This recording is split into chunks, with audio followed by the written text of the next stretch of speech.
Pas një seancë maraton në apelin e GKK, kryebashkiaku i Tiranës Erjon Veliaj paraqitet sot sërish para apelit të posaçëm. Seanca nis në 12:30, pasi një ditë më parë u shtyp pasi mbrojtja e Veliajt kërkoi kohë të njëjtë me provat e reja që dorëzuan dy prokurorët e posaçëm, Ols Dado dhe Altin Dumani. Dy avokatët, Ermir Beta dhe Artur Selmani, kanë kërkuar mas më të butë sigurie për Veliajin kundrejt garancisë pasurore, me argumentin se nuk ka rrezik që të prish provat. Ndërkohë edhe Veliaj do të jetë i pranishëm në seancë, ku pritet edhe të flasë para gjyqtarit Engert Pollumbi. Do jetë ky i fundit që do të vendosë nëse Veliaj do të lirohet ose jo nga qelia. Lirinë e ka kërkuar edhe biznesmeni Elman Abule, i cili ndodhet në arrest me burg i akuzuar për pastrim parash.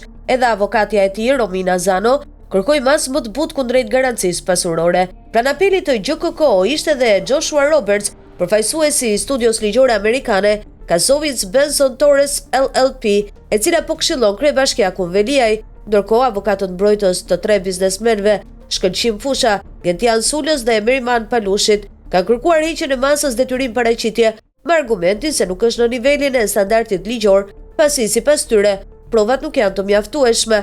Sula dhe Palushi nuk ishin të pranishëm fizikisht në seancë, ndërsa u përfaqësuan vetëm nga avokatët e tyre.